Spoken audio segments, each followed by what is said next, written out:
Assalamu alaikum bandiraɓe heeɗiɓe, amin calmina on e inde Allah joom jammo jiɗɗo yimɓe fof nana kadi jaɓa lawol peewal ngol lelnigol beele ina mbawa dañjude makko jaam cilluɗo ha abada.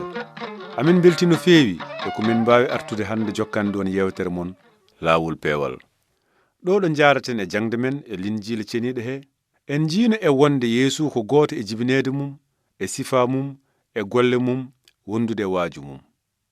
Ko fayti e jibinede makko hay goto meeɗa jibinirede no Yeesu ni sabu ko mbomri jibinimbo e bawɗe ruuhu Allah ceniɗo o.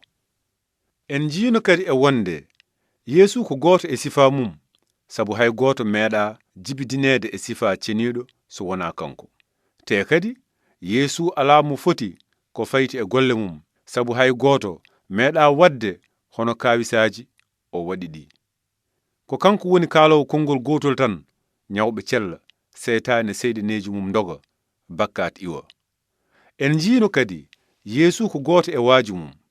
En jiino ɗum e yewtere men ɓennude nde kohoho diine goto biyeteɗo Nikodem arno yiide Yeesu. Yeesu famni Nikodem so ruuhu Allah hesɗitinani ɓernde mum Nikodem wawata muk nadde e laamu Allah. Hande jangaten kono Yeesu haaldiri e neɗɗo certuɗo e Nikodem no feewi. Nikodem wonno ko Yahuuda kono mo jangaten hande o wonana Yahuuda. Nikodem ko gorko kono mo kaldeten hande o ko debbo. Nikodem ko diiniyanke wonno kono mo kaldeten hande o ko debbo bakkudinowo joginoɗo worɓe njoyo. E gite yimɓe ko Nikodem diiniyanke o ɓurno debbo bonɗo gurdam o. Kono e yeeso Allah wona noon sabu ko bani Adama en fof ngoni e kalfandi bakkat wona diiniyankoɓe ɓe tan wona bakkudinoɓe ɓe tan. Ko ɗum waɗi bani Adama en fof ina poti jibinede gongol e bawɗe gummide dow. Joni noon duttuɗen e linjila ha nanen yewtere watnode hakkunde Yeesu e on debbo bonɗo gurdam koɗnoɗo Samari. Samari ko diwan lombinoɗo hakkunde Yude e Galile nder leydi Yahuda en. Ko ɓuri hewde e yimɓe Samari ko arani en gonno. Ko ɗum waɗi Yahuda en ɓe nangirdeɓe hefereɓe ɓe gonti añɓe. Kono Yeesu almasihu kañum jingata sabu Allah jingata. Yeesu ardi e aduna he ko yiilade e dandude kala bakkudinowo jiɗɗo hebde ɓernde hesere seninde. Ko ɗum waɗi Yeesu hersani yewtidde e on debbo Samari joginoɗo worɓe njoyo. Ɗum noon joni keɗoɗen ko winda e linjil Yuhanna e simore nayeɓere ko. Bindi ɗi mbi ndeke Yeesu ina fotno taccidde diwan Samari o. O ari e wuro Samari woto wiyetengo Sikar takkingo e sara ngesa ba Yakubu rokkuno Yusuf ɓiyum ba. Ko ɗon woyndu Yakubu ndu wonno. Ɗanngal ngal tampinimbo o jooɗi e sara woyndu he ko hedde nange hoore wonno. Debbo goto Samari ari ƴogde o wi ɗum rokkam ndiyam mi yara. Ngati tawi almuɓe makko jehi wuro sodoyde ko ɓe ñaami. Debbo o wimbo an Yahudu o aɗa ñaagomi min Samari o ndiyam ko jarɗa. Ngati Yahudu en jotodirani e Samari en.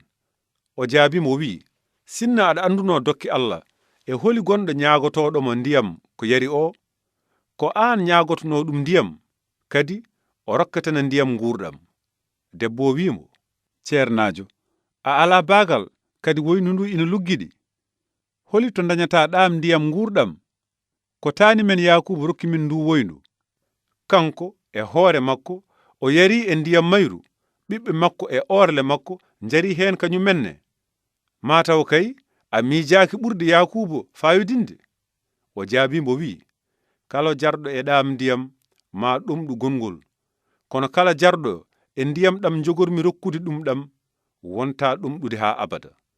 Ngati ndiyam ɗam jogormi rokkude ɗum ɗam ma wontu e mum sewnde ndiyam puccittoɗam ngam rokkude ɗum gurdam ɗam gasata. Debbo o wimo ceernajo rokkam ɗam ndiyam mbele mbeɗa wasa ɗumɗude ko heddi hen ko mi natta sohlude arde ɗo ƴogde. O wimo ya noddoy joom galle ma garta. Debbo jaabimo wi mi ala joom galle. O wimo a haali gongo nde mbiɗa a ala joom galle, ngati a resanooma laaɓi 5 kadi gorko mo gonduɗa joni o wona joom galle ma. A haalani kam goonga? Debbo wimo, ceernajo, mi faami ka annabi, taaniraaɓe amen cujjinatno Allah koye dow ndeɗo hayre, kono onon mbiɗon ko nokku ɗo Allah foti sujjineede ɗo woni ko Yerusalem. O wimo, debbo jaɓanam, saha ma ar ɗo cujjanta Allah baaba o wona ɗo e hayre he, wona Yerusalem.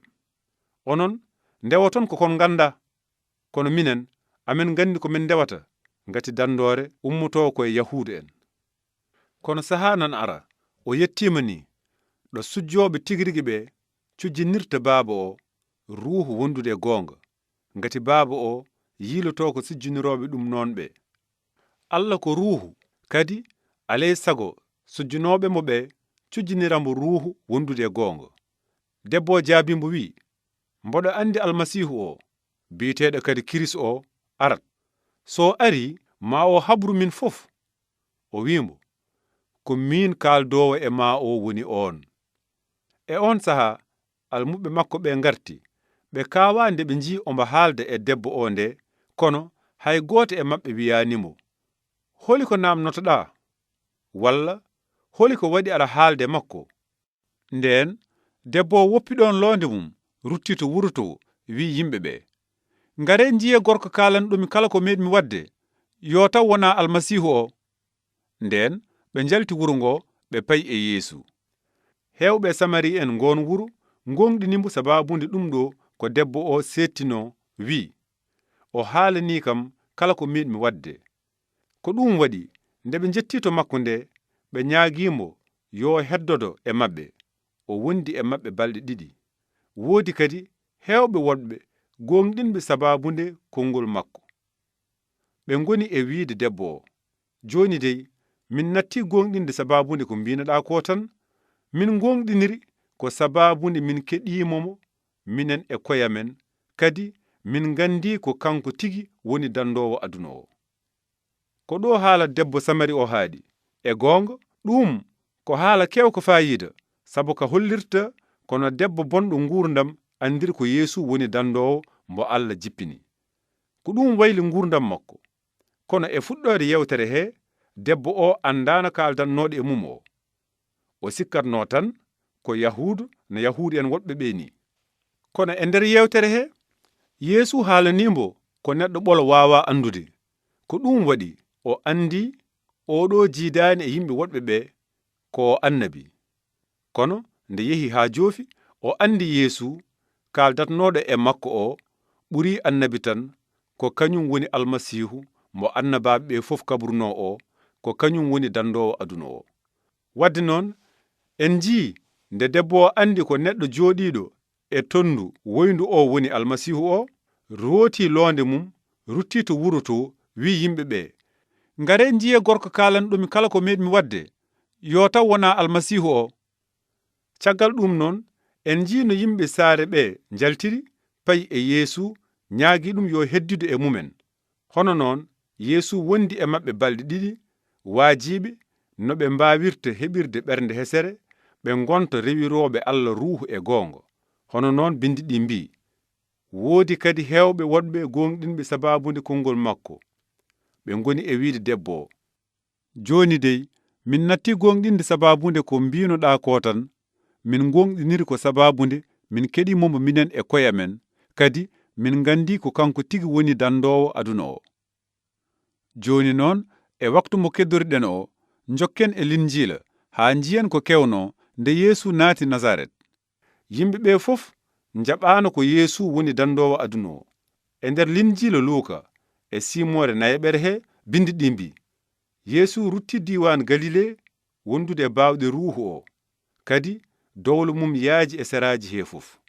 Omo janginatno e nder batirɗe maɓɓe, te yimɓe fof ina teddinnomo.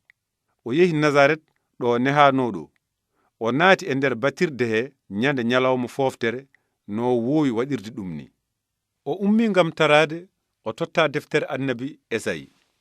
O morlitinde, o yi nokku bindaɗo ɗum ɗo, ruuhu joomiraaɗo o nana huuri e am sabu o suɓiimami ngam andinde miskineeɓe kabaaru moƴƴo o nelii kam ngam yeynude joomiiɓe jomtaare mumen wumɓe gumtugol mumen ngam hiiɓaaɓe ina njaaje e ngam yeynude hitaande moƴƴere joomiraaɗo o. Caggal ɗum o morli deftere nde o tottinde carwoowo o jooɗi.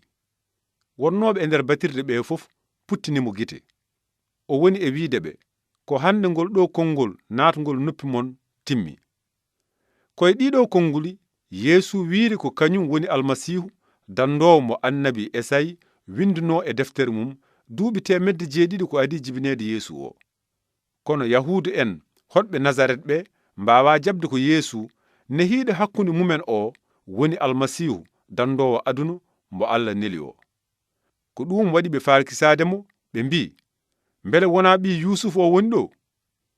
Kono Yeesu rentinino ɓe woto ɓe paalkiso dandoowo mbo Allah neli e maɓɓe o. Ɗum kadi ɓeydi laawde ɓe. Bindi ɗi mbi yimɓe ɓe fof laawi no feewi e nder batirde he nde nani kaan haala. Ɓe ngummi ɓe ngurngimo haa caggal wuro ɓe ngaddimbo haa e fongo hayre ɗo wuro maɓɓe ngo dari ɗo ngam weddaade mbo les. Kono o fecciti hakkunde maɓɓe o yehi laawol makko. Ko hono noon Nasaret naaɓe pewjirno warde Yeesu. Holi ko waɗi ɓe yidde warde mbo? Sabu Yeesu wino ko kañum woni almasihu mbo annabaaɓe ɓe fof kaburno o. Goonga ko nyama ko. Kaan haala gonɗuko ka Yeesu haali mettiɓe no feewi haa ɓe jiɗi weddaade Yeesu ɗo fongo hayre ɗo. Kono ɓe mbawananomo hay hunde sabu waktu maayde mum yontano. Ɗum noon bandiraaɓe, holi no mbawirten tongude jangde men hande nde. On nani hande jewte ɗiɗi paytuɗe e dente ɗiɗi yimɓe. Ɗen dente ɗiɗi nanino no Yeesu wiruno hoore mum almasihu, kono jaabuwol maɓɓe ina sertuno no feewi. Ko adi fof en ji debbo Samari mo Yeesu tawno e woyndu o. En nani no on debbo e yimɓe wurmumen jaɓirno haala Yeesu weltare te gonɗini ko Yeesu woni almasihu dandoowo aduna o. Caggal ɗum en jiino no Nasaret naaɓe ndentirno e batirde he. Kamɓe ko ɓe añnoɓe haala Yeesu te ɓe mbawano gonɗinde ko Yeesu nehiiɗo e nder maɓɓe o woni almasihu o. Hono noon en jii hande no bakkudinoɓe hoɗɓe Samari ɓe gonɗinirno ko Yeesu woni dandoowo gummiɗo dow asman, kono diiniyankoɓe hoɗɓe Nasaret ɓe kañum en gonɗinano mbo. An keɗiɗo, holi mbo ɓurɗa nandude e ɗe dente ɗiɗi ɗe janguɗen ɗe? Mbele mbayɗa kono Samari en gonɗinɓe ko Yeesu woni dandoowo mumen ɓe? So ɗum ala, nanduɗa koye Nasaret naaɓe saliɓe ko Yeesu woni mo Allah jippini ngam dandude bakkudinoɓe ɓe. Mbele aɗa gonɗini ko Yeesu woni dandoowo mbo annabaaɓe ɓe fof kabri o? Holi heen mbo ɓurɗa nandude? Keɗo ɗe ko bindi ceniiɗi ɗi kaali e Yeesu almasihu ko. Ɗi mbi nden annore nana yayno e nder niɓɓere te niɓɓere nde dartaaki nde. Nde wonno koye aduna kadi aduna waɗira ko kayre, ndenne dey aduna o heptinani nde. Nde ari e nder leydi mayre kono leñol mayre jaɓɓaaki nde. Kono jaɓɓiɓe nde gonɗinde inde mayre ɓe nde rokki ɗumen fodde wontude ɓiɓɓe Allah. Ɓen ɓe jibiniraka wona ƴiƴam, wona sago ɓandu, wona sago gorko, ɓen ɓe Allah jibini. Ɗum noon bandiraɓe, ko ɗo kaɗaten hande.